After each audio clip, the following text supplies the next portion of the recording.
नमस्कार जय जगन्नाथ। चलतु आज केतोटी गुरुत्वपूर्ण खबर उपर नजर पकाइबा।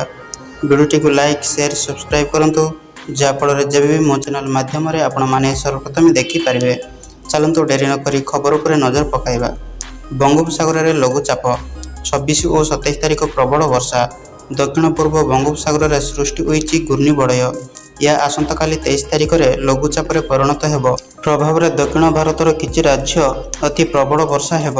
आसंता 26 तारिख में अत्यंत प्रबल वर्षा पई तमिलनाडु और आंध्र प्रदेश को येलो चेतावनी जारी करा जायछि। सेपरि केरल को प्रबल वर्षा पई चेतावनी जारी करा जायछि। 27 तारिख में मध्य एई तीन राज्य रे प्रबल वर्षा पई चेतावनी जारी करा जायछि। तेबे 27 तारिख में आंध्र प्रदेश रे अत्यंत प्रबल वर्षा हेबाकू थिबा बेले यार प्रभाव ओडिशा रे पड़िबो नाही। सारा राज्य रे जारी रहिछि शीत लहरी। परवर्ती खबर 5.8 कोटी राशन कार्ड रद्द कले सरकार। भारत में गरीब अभावी लोकों को सरकार राशन कार्ड प्रदान करुछंती। भारत में कोटी कोटी राशन कार्डधारी अछंती। जातीय खाद्य सुरक्षा अधिनियम अनुसार सरकार कम मूल्य रे लोकों को राशन कार्ड माध्यम रे राशन प्रदान करुछंती। किंतु निकट में राशन कार्डधारी एक बहुत बड़ खबर आसीछि।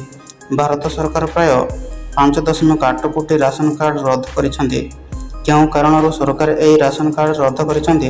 परवर्ती खबर 3 पर्याय रे समस्त अंगनवाड़ी कर्मी पाइबे सुभद्रा। सुभद्रा को नहीं बड़ अपडेट। डिसेम्बर सुधा 1 कोटी महिला को मिलव सुभद्रा टंका। तृतीय पर्याय रे सामिल हेबे समस्त अंगनवाड़ी कर्मी। समस्त जांच बाद पड़ता 2,67,000 हिताधिकारी को सामिल पर आज संध्यारे बसिब गुरुत्वपूर्ण बैठक। 26 सुधा 20 लाख महिला को सुभद्रा टंका मिलवा सह 80 लाख टपिब सुभद्रा। 1 कोटी 16 लाख पहुंचला सुभद्रा आवेदनकारी संख्या। 5 लाख आवेदनकारी को सिंगल अकाउंट देवाक पुणी अपील कले उपमुख्यमंत्री।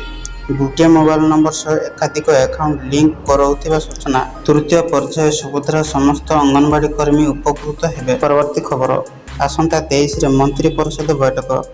अतिरिक्त बजेट को अनुमोदन। 26 रे विधानसभा। आसंता 23 तारिख में मंत्री परिषद बैठक। सही दिन अपराह्न मुख्यमंत्री मोहन चरण अध्यक्षतार यह बैठक अनुष्ठित हेब। यह बैठक में राज्यर अतिरिक्त बजेट उपर आलोचना करा। मंत्री मानक मध्य आलोचना पर यह बजेट को मंत्री परिषदर अनुमोदन मिलिब। विधानसभार आगामी शीत अधिवेशन प्रथम दिन अर्थात नवेम्बर 24 तारिख में मुख्यमंत्री अतिरिक्त बजेट को उपस्थापन करेंगे।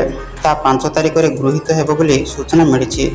सूचना योग्य जे विधानसभार शीत अधिवेशन नवेम्बर 24 तारिख आरंभ हो डिसेम्बर 31 तारिख पर्यंत चलिब। परवर्ती खबर राज्य सरकार बड़ निष्पत्ति। ओडिशा रे प्रतिष्ठा हेब प्राणी संपद विश्वविद्यालय।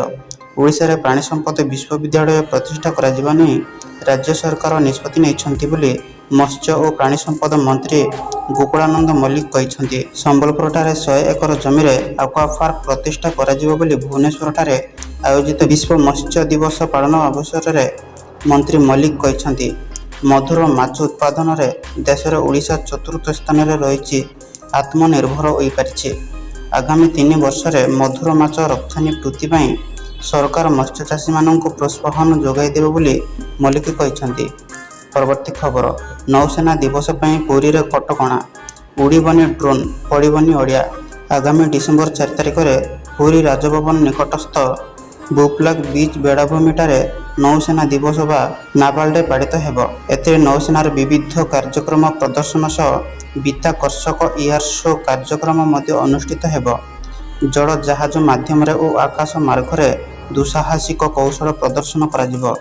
एयर शो अनुष्ठित होतिबा समय रे संपृक्त अंचल रे पक्षी माने उड़ीबा द्वारा विमान गुड़िक पई असुविधार सम्मुखीन हेबार आशंका रही है। एक क्षेत्र में साधारण व्यवसाय प्रतिष्ठा मानक मध्य गुरुत्वपूर्ण भूमिका रही है। परवर्ती खबर मालकानगिरी जंगल उपरे उड़ी माओवादी ठिकाना खोजुची यूएवी। माओवादी को खोजिबाकू आकाश मार्ग रे उड़िला यूएवी। पाटनापाली जंगल मध्य उड़ीची ए ड्रोन। या द्वारा लुचिथिबा माओवादी मानक सहजरे चिन्हट करिबेब। यूएवी 15 किमी पर्यंत उड़ी माओवादी ठिकाना खोजिबार सहायता होई परिबो। एबे पर्यंत मेटागुड़ा और काटानापाली जंगल मध्य माओवादी लुचि रही सूचना रही। खुमिंग ऑपरेशन को कड़ाकड़ी कर। आज मालकानगिरी जिले में माओवादी और सुरक्षाकर्मी मध्य गुड़ी विनिमय होता। ସୁରକ୍ଷା କର୍ମୀଙ୍କ ଗୁଳିରେ ଜଣେ ମାଓବାଦୀର ମୃତ୍ୟୁ ଘଟିଛି। ମାଓବାଦୀଙ୍କ ଗୁଳିରେ ଜଣେ ଡିଭିଏଫ୍ ଯବାନ ଆହତ ହୋଇଛନ୍ତି। ଆହତ ଯବାନଙ୍କୁ ମାଲକାନଗିରି ମେଡିକାଲରୁ ବାୟୁସେନା ବିମାନ ଯୋଗେ ବିଶାଖାପାଟଣାକୁ ଏୟାର ଲିଫ୍ଟ କରାଯାଇଛି। ପରବର୍ତ୍ତୀ ଖବର, ଓଲଟିଲା ଯାତ୍ରୀବାହୀ ବସ୍, 7 ମୃତ। ଓଲଟିଲା ଯାତ୍ରୀବାହୀ ବସ୍, ଚାଲିଗଲା 7 ଜଣଙ୍କ ଜୀବନ। ସେହିପରି 12ରୁ ଅଧିକ ଆହତ ହୋଇଛନ୍ତି। ଝାଡ଼ଖଣ୍ଡରେ ଘଟିଥିବା ଏହି କିଛି ମର୍ମନ୍ତୁଦ ସଡ଼କ ଦୁର୍ଘଟଣା। ସୂଚନା ମୁତାବକ ଗତକାଲି ଭୋର 4ଟା ବେଳେ ଏହି ଦୁର୍ଘଟଣା ଘଟିଛି। ଝାଡ଼ଖଣ୍ଡ ହଜାରିବାଗର ବରକଠାର ଗୋହରର ପୁଲିସ ଷ୍ଟେସନ ଅଞ୍ଚଳରେ ଏକ ଯାତ୍ରୀବାହୀ ବସ୍ ଦୁର୍ଘଟଣାଗ୍ରସ୍ତ ହୋଇ ରାସ୍ତା କଡ଼ରୁ ଓଲଟି ପଡ଼ିଛି। ବସ୍ଟି କୋଲକାତାଠାରୁ ପାଟନା ଯାଉଥିଲା। ଏଥିରେ 7 ଜଣଙ୍କର ମୃତ୍ୟୁ ଘଟିଛି। ଏଥିସହ ଏହି ଦୁର୍ଘଟଣାରେ 12ରୁ ଅଧିକ ଲୋକ ଆହତ ହୋଇଛନ୍ତି। ସେମାନଙ୍କୁ ଉଦ୍ଧାର କରି ହସ୍ପିଟାଲରେ ଭର୍ତ୍ତି କରାଯାଇଛି। ପରବର୍ତ୍ତୀ ଖବର, ଆଜି ଭଙ୍ଗା ହେବ ବୈକୁଣ୍ଠ ଆଶ୍ରମ, ବିଡିଏ ବିଏମ୍ସିର ମିଳିତ ଟିମ୍ ଭାଙ୍ଗିବେ। ଆଜି ଭଙ୍ଗା ହେବ ଖଣ୍ଡଗିରିରେ ଥିବା ବୈକୁଣ୍ଠ ଆଶ୍ରମ। ଆଶ୍ରମ ନାଁରେ ବେଆଇନ ନିର୍ମାଣ ଭଙ୍ଗାଯିବ। ସକାଳେ ଏନଫୋର୍ସମେଣ୍ଟ ଟିମ୍ ଏହାକୁ ଭାଙ୍ଗିବେ। ବିଡିଏ ଓ ବିଏମ୍ସିର ମିଳିତ ଟିମ୍ ଏହାକୁ ଭାଙ୍ଗିବେ ବୋଲି ଜଣାଯାଇଛି। ଉଚ୍ଛେଦ ପୂର୍ବରୁ ଏନେଇ ମାଇକରେ ଘୋଷଣା କରାଯାଇଛି। ଆଶ୍ରମ ଭିତରେ ଥିବା ସାମଗ୍ରୀ କାଢ଼ି ନେବାକୁ ଏଥିରେ କୁହାଯାଇଛି। 140 ଡିସିମିଲ୍ ସରକାରୀ ଜମି ଅଛି ଜବରଦଖଲ। ଘାଟିକିଆ ମୌଜାରେ ରହିଛି 2ଟି ପ୍ଲଟ୍। ପରବର୍ତ୍ତୀ ଖବର, 500 ଜଣ ଭିନ୍ନକ୍ଷମ ପାଇବେ ଆତ୍ମନିଯୁକ୍ତି।